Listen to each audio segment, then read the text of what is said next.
Good afternoon बच्चों, मैं हूँ धरती टीचर, कक्षा 6 में हिंदी पढ़ाने वाली हूँ। तो बच्चों, आपने अभी पहला और दूसरा चैप्टर का वीडियो देख लिया होगा, वो इकरा स्कूल के ऐप पे भेजा हुआ है। अब मैं तीसरा चैप्टर चलाने वाली हूँ, तो तीसरा चैप्टर का भी एक वीडियो इकरा वाली ऐप में अपलोड किया हुआ है। तीसरा चैप्टर का नाम है समझदार नन्ही।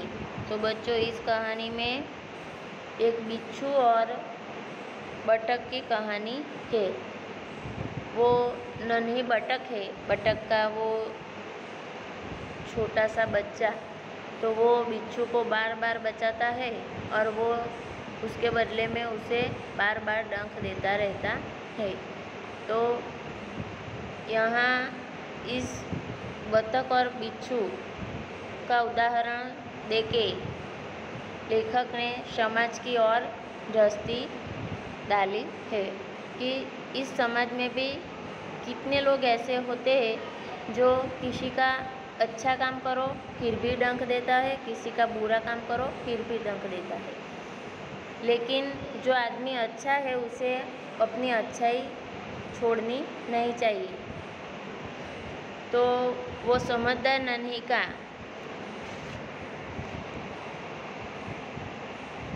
पहला पेज यानी 15वां पेज हो गया है। अब मैं आगे का यानी 16 पेज से मैं पढ़ाऊँगी। तो इसमें है, नन्ही बोली लेकिन बदले में उसने मुझे डंक मारा।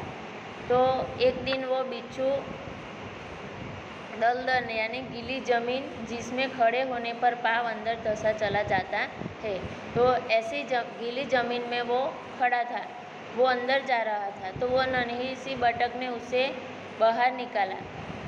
बाहर निकालने पर भी वो बिच्छू ने उन नन्ही को डंक मारा। तो वो नन्ही वो नन्ही अपनी माँ से बात करती है। कोई काम है मैम?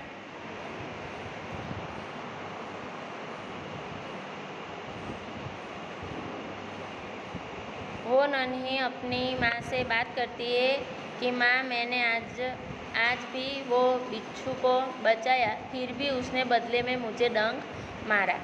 माँ बोली, बिच्छू अपनी गंदी आदत का गुलाम है, तुम उसे चाहे कितनी बार बचाओ वह बार बार डंक मारता रहेगा। नन्ही बोली, माँ, मैं उसकी गंदी आदत छुड़ा कर रहूँगी। माँ और बेटी दोनों बातचीत कर रहे हैं कि नन्ही माँ से कहती है कि माँ, मैंने आज फिर से बिच्छू को बचाया, फिर भी उसने मुझे डंक मारा। तो माँ उसे कहती है कि तू बार बार बिच्छू को बचाती रहती है, वो बार बार तुझे डंक मारता रहता है, वो अपनी गंदी आदत का गुलाम हो गया है। आदत का गुलाम होना यानी आदत से मजबूर होना, मुहावरे का अर्थ है। तो वो अपनी गंदी आदत से मजबूर हो गया है, वो ऊपर आने वाला नहीं है। तू कितना भी अच्छा काम कर ले फिर भी वो तुझे डंक मारता ही रहेगा। कुछ दिन तो वो नन्ही कहती है, माँ, मैं उसकी ये गंदी आदत छुड़वा कर ही रहूँगी। कौन कहती है? वो नन्ही बतख अपनी माँ से कहती है। कुछ दिन बाद बिच्छू के प्राण पुनः संकट में पड़ गई। इस बार वह पानी की धारा में जा गिरा और डूबने उतरने लगा। मौत सामने देखकर बिच्छू को नन्ही की याद आई। वह नन्ही को पुकारने लगा। नन्ही ने उसकी करुण पुकार सुन ली। वह झपटकर बिच्छू के पास आ गई। सहसा ही उसके मन में विचार आया, अब मैं इस गंदे स्वभाव वाले बिच्छू को नहीं बचाऊंगी। कुछ दिन फिर से यही घटना घटी। क्या हुआ कि वो बिच्छू का प्राण पुनः संकट में पड़ गया। तो पहले क्या हुआ था, वो गीली ज़मीन थी, वो गीली ज़मीन में वो खिसक रहा था, तभी नन्ही ने उसको बचाया था। अब दूसरी बार क्या हुआ, वो पानी की धारा में जा गिरा। वो उसमें डूब उतरने लगा था, यानी उसको तैरना नहीं आता, वो उसमें डूब जाने वाला था। तब उसकी मौत उसे सामने दिखाई दी। वो घबरा गया कि अब आज मुझे कोई बचाने वाला नहीं है, मैं आज मर ही जाऊंगा। तब उसे वो बिच्छू को नन्ही की याद आई, तो वह करुणता से पुकारने लगा। दयाजनक स्थिति से दयाजनक आवाज करके वो नन्ही को पुकारने लगा। नन्ही वो बिच्छू की करुण आवाज सुनकर, उसकी चिल्लाहट सुनकर वह उसको बचाने के लिए दौड़ी आई। सहसा ही उसके मन में विचार आया। सहसा यानी अचानक उसके मन में विचार आया कि अब मैं इस गंदे स्वभाव वाले बिच्छू को नहीं बचाऊंगी। वो नन्ही के मन में अचानक ऐसा विचार आया कि मैं अब ये गंदे स्वभाव वाले बिच्छू को बचाने वाली नहीं हूँ। उसका कैसा स्वभाव था? गंदा। क्या करता था वो? हर बार वो नन्ही बिच्छू को बचाती थी और हर बार वो उसके बचाने के बाद उसे डंक मारता था। यह उसका गंदा स्वभाव था। और उसका अच्छा स्वभाव कौन सा था? कि वो ऐसा करता था फिर भी वह उसे बार बार बचाती रहती थी।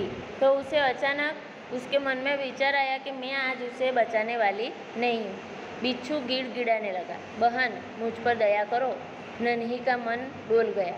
उसने सोचा हो सकता है इसने अपनी गंदी आदत छोड़ दी हो।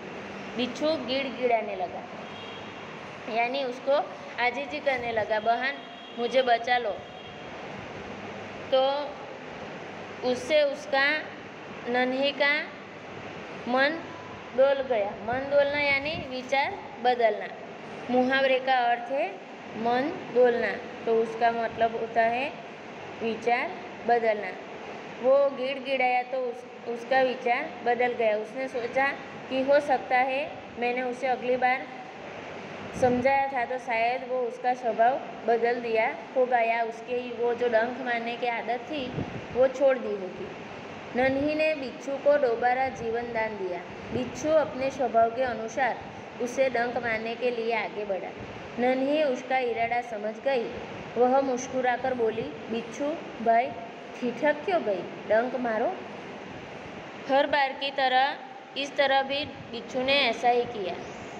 वो नन्ही ने उसे बचाया, फिर भी उसका जीवन दान दिया। वो पानी की जलधारा में यानी बहता जल में गिर गया था, तो वो अभी उसका मृत्यु निश्चित था। फिर भी वो नन्ही ने उसे बचाया, उसको नया जीवन दान दिया।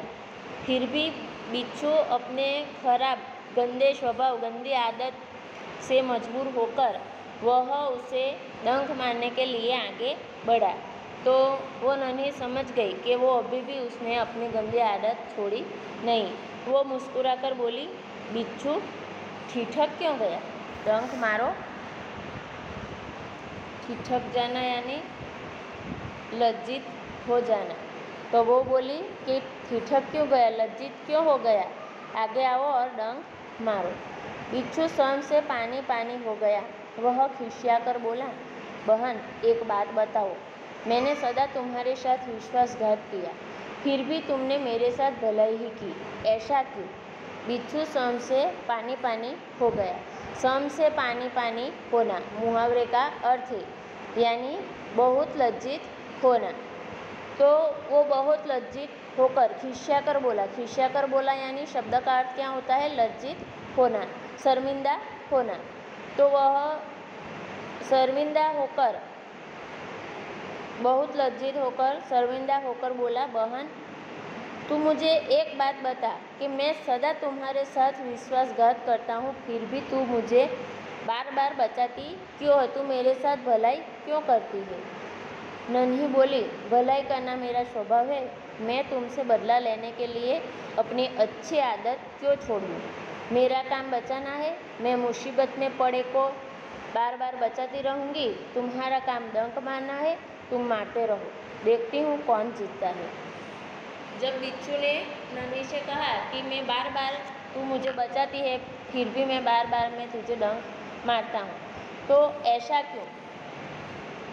तो वो नन्ही बोली कि मेरा स्वभाव अच्छा है, मैं भलाई का काम करती हूँ। मैं किसी को बार बार बचाती हूँ, चाहे वो मुझे मारे या चाहे मुझे वो दंग दे, फिर भी मैं उसे बचाती रहूँगी। तू तेरा डंक मारने का जो गंदी आदत है वो करता रहा और मैं बचाती रहूँ, तो मैं भी देखती हूँ कि इन दोनों में से किसकी जीत होती है। बिच्छू पछतावे से भर गया, बोला, नन्ही बहन, आज तुम जीत गई। मैं वचन देता हूँ कि अब मैं किसी निर्दोष जीव को डंक नहीं मारूंगा। बिच्छू पछतावे से भर गया, यानी उसको पछतावा होने लगा कि जो कोई भी हो, पशु पक्षी जानवर मनुष्य, जो अच्छा काम करता है उसके साथ अच्छा ही होता है, लेकिन कोई ऐसे लोग भी होते हैं कि कितना भी उसके लिए कर लो लेकिन वो अपनी गंदी आदत छोड़ने वाला नहीं है। तो बिच्छू नन्ही ने जो कहा जवाब दिया वो सुनकर वो बहुत पछताने लगा और बोला कि आज तुम जीत गए और मैं हार गया। बिच्छू वो नन्ही बतख से कहता है कि आज मैं तुझे वचन देता हूँ, वचन यानी वादा करता हूँ कि मैं अब के बाद किसी भी निर्दोष जीव को डंक नहीं मारूंगा।